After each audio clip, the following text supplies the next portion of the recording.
No vídeo de hoje eu quero falar sobre o preço do Bitcoin, que aumentou aí 3, quase 4%. No momento que eu estou gravando esse vídeo foi de 112 mil para 116.500 dólares. Eu acho que talvez alguns já tenham até visto isso e estejam se perguntando o que está acontecendo. Mas também, olha só, o preço subiu em reais. O SP500, as ações dos Estados Unidos, aí a bolsa dos Estados Unidos subiu também.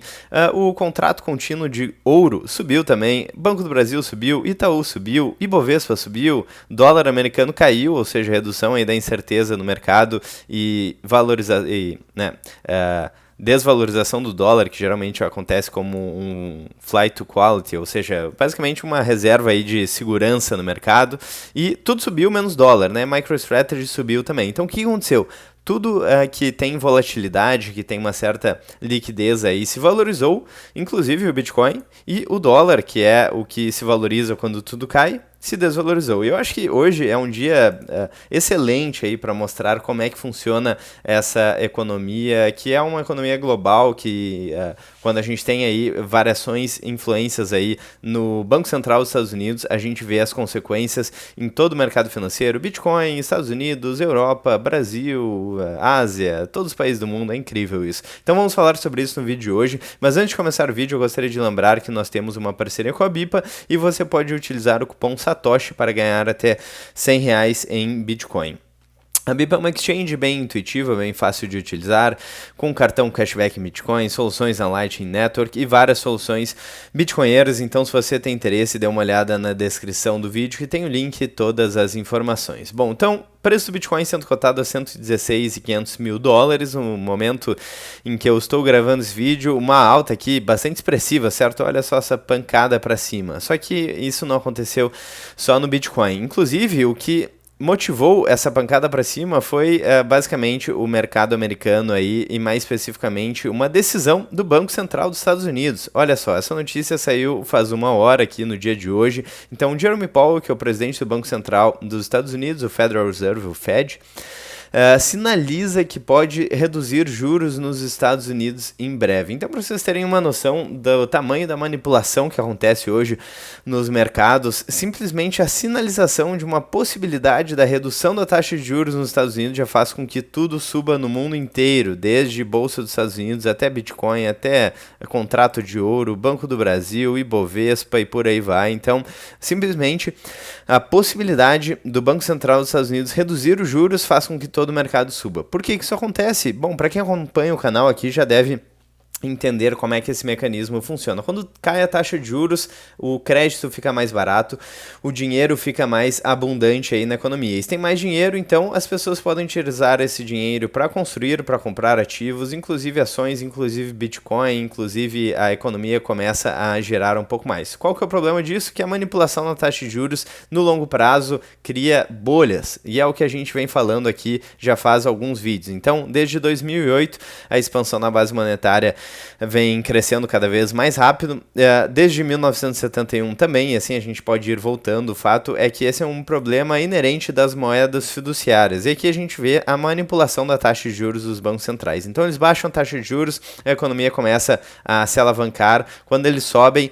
existe aí um colapso, uma bolha, então eles baixam de novo, a economia começa a se alavancar de novo, e quando eles sobem, tem uma bolha de novo, a bolha estoura, e eles baixam de novo, e sobem de novo, e bolha de novo. Então esse é um padrão aí que se repete na economia e mostra aí o quão insustentável é a manipulação da taxa de juros, bancos centrais e moedas fiduciárias. Não à toa aí a taxa de juros, não, a dívida dos Estados Unidos já passa de 36 trilhões de dólares e subindo. E é justamente por isso que o Bitcoin foi criado, certo? Para evitar a manipulação de taxa de juros, de dinheiro, de políticos e burocratas no nosso dinheiro. Então é exatamente para isso que o Bitcoin foi criado, e quanto mais o Banco Central dos Estados Unidos manipula a taxa de juros com redução da taxa de juros, baixando aí artificialmente a taxa de juros, mais os ativos se beneficiam, e um dos ativos que mais se beneficia nesse processo, então, por exemplo, a gente tem SP500 subindo 1%, Ouro subindo, não, cadê o ouro? Ouro subindo 1%, a gente tem aqui Ibovespa, cadê o Ibovespa? Subindo 2% e o Bitcoin quase 4%. Então, quando os ativos sobem, o Bitcoin sobe ainda mais e vem capturando aí esse dinheiro que vai fluindo das moedas fiduciárias, da expansão da base monetária e vem chegando para o Bitcoin. E aqui também MicroStrategy, então Bitcoin Treasury Companies, como eu sempre falo, quando o Bitcoin cai, ela cai mais, quando o Bitcoin sobe, ela sobe mais, então subiu 5,58% no dia de hoje. Eu acho que é provavelmente o ativo que mais se valoriza aí nos últimos anos, porque é um Bitcoin com mais risco. Claro, not your keys, not your coins, você delega a custódia, mas quando o Bitcoin se valoriza ainda mais. Não à toa, se valorizou nos últimos 5 anos mais de 2.000% em dólar. Então, MicroStrategy, que é uma das principais Bitcoin Treasury Companies. Então, é exatamente isso que está acontecendo agora, é algo que eu já falo em vários vídeos e vocês estão vendo na prática como é que funciona a questão da manipulação da taxa de juros e qual que é o impacto disso no mercado financeiro, na vida real. Outra coisa que vale a pena mencionar aqui é esse artigo da Lynn Alden, que eu já mostrei algumas vezes aqui no canal, que fala sobre liquidez global e preço de ativos. Então ela compara aí o aumento da liquidez global, que pode ser medido, por exemplo, por expansão na base monetária ou redução na taxa de juros, porque se a taxa de juros está baixa, as pessoas vão se alavancar mais e, portanto, mais dinheiro na praça, né? Então aqui, neste artigo, ela conclui que em 83% das vezes onde a liquidez global subiu, o preço do Bitcoin subiu. Então existe essa relação aí entre liquidez global, preço do Bitcoin e de outros ativos, SP500, ouro e por aí vai. E exatamente o que a conclusão desse artigo aí é exatamente o que a gente está vendo no dia de hoje. Então, meramente a possibilidade do Banco Central reduzir a taxa de juros já faz com que o Bitcoin se valorize. E essa aqui é uma das coisas bonitas aí do Bitcoin, da teoria dos jogos por trás do Bitcoin, porque com a dívida dos Estados Unidos crescendo cada vez mais, já passa de 36 trilhões de dólares e provavelmente não vai reduzir.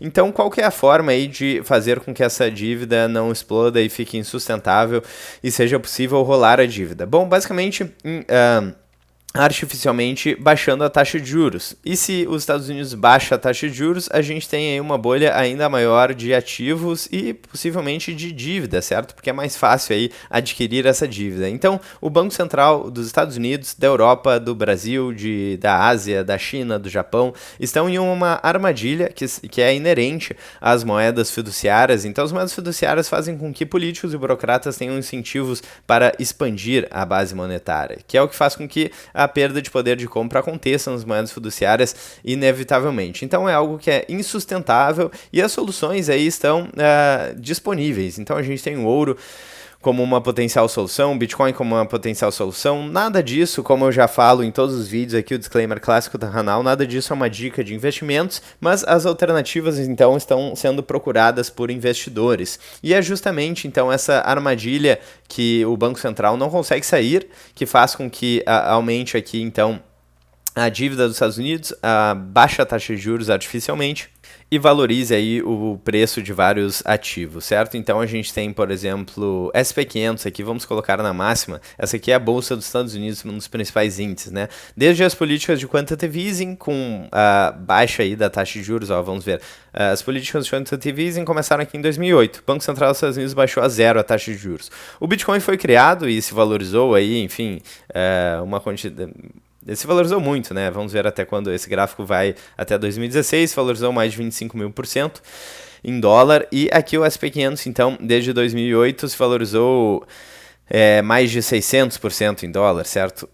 Do fundo ali, mais 700% em dólar. Então, basicamente, os ativos vão inflando porque a taxa de juros está zero, o dinheiro é de graça, então vamos pegar dinheiro e comprar ativos que vão se valorizar, como Bitcoin, como ações, como ativos escassos, né? Como ouro e por aí vai. Então, juros zero, as pessoas compram cada vez mais ativos, se alavancam cada vez mais, aumentam a dívida cada vez mais, a dívida aumenta. Para fazer a manutenção da dívida, o Banco Central baixa a taxa de juros e o ciclo se repete até a destruição das moedas fiduciárias, muito provavelmente, que é o que vai acontecer, é o que está acontecendo de forma mais rápida em países emergentes como o Brasil e de forma mais devagar nos Estados Unidos. E é exatamente aí o que está fazendo com que o Bitcoin se valorize cada vez mais. E aqui é interessante também de observar a questão do fenômeno do flight to quality, né? A gente teve aí, bugou aqui o gráfico do dólar, mas enfim, o gráfico do dólar no Google está bugado já faz tempo aí, desde que, enfim, não vamos entrar no critério aqui, mas a gente sabe que existem alguns assuntos aí perigosos de serem mencionados. E por algum motivo bizarro, o Google parou, inclusive, durante um bom tempo de mostrar aí o preço do dólar. Mas enfim, o dólar caiu hoje. Por quê? Porque geralmente quando o mercado cai, o dólar sobe. Quando o mercado sobe, como está acontecendo agora, o dólar cai, né? Basicamente a taxa de juros nos Estados Unidos, se ela cair, por que a galera vai deixar o dinheiro lá nos Estados Unidos? Ó, voltou. É uma loucura aqui, né? Mas, enfim, então, se a taxa de juros vai baixar nos Estados Unidos, por que eu vou deixar dinheiro em dólar não rendendo nada? Se eu posso ter, por exemplo, o real rendendo 15% aí na taxa Selic. É claro que a gente sabe que, levando em consideração a situação da base monetária, esses 15% aí acabam nem sendo lá grande coisa, porque a gente tem uma inflação real, que é a expansão da base monetária muito alta aqui no Brasil, um risco no Brasil também muito alto, mas enfim, isso influencia aí no preço dos ativos. Claro, não é uma grande queda, que é menos de 1%, mas enfim, é justamente o comportamento que a gente vê quando cai a bolsa Flight to Quality, dólar sobe. Quando tudo sobe, geralmente até as moedas emergentes aí tendem a se valorizar um pouquinho mais. Então é exatamente isso que a gente está vendo no dia de hoje. Existem algumas exceções, mas o mecanismo, a lógica por trás disso é essa, e esse é um dos motivos aí que pode levar o Bitcoin para o infinito em dólar. Por quê? Porque o dólar aí tende a colapsar. Não só o dólar talvez seja uma das últimas moedas fiduciárias a colapsar, mas as moedas fiduciárias tendem a colapsar. O real, o euro, o yuan e por aí vai. E qual que é a alternativa? Enfim, Bitcoin é uma das alternativas. Será que ela vai ser a principal? Aí veremos no futuro, né? E para terminar aqui com uma frase de Hayek de 1984, que, entre aspas, previu a necessidade do Bitcoin. Abre aspas aí para a frase dele. Eu não acredito que teremos um bom dinheiro antes de tirá-lo das mãos do governo. Tudo que podemos fazer é introduzir algo que eles não podem parar, e isso talvez seja exatamente o ouro digital aqui, o Bitcoin, que se valoriza quase 4% em dólar, em meio à possibilidade, olha só, a possibilidade da redução da taxa de juros nos Estados Unidos. Imagina quando o pessoal ver a dívida explodindo e os Estados Unidos tendo que baixar os juros para zero de novo durante um bom tempo, como já aconteceu antes aqui, depois das políticas de quantitative easing. Então, interessante, dia de hoje, bastante é fácil de ilustrar aí o que eu explico nos vídeos com o acontecimento de hoje, então muito bom, eu aproveitei para gravar esse vídeo. E se você gostou do conteúdo aqui, se você quer ficar por dentro de tudo que está acontecendo, acabou de acontecer aqui e eu já vim correndo noticiar para vocês, não esqueçam de deixar o like no vídeo, inscrever-se no canal, ficar à vontade na seção dos comentários e clicar no sininho também. Eu vejo vocês amanhã ou ainda hoje no próximo vídeo do canal. Um grande abraço e até mais.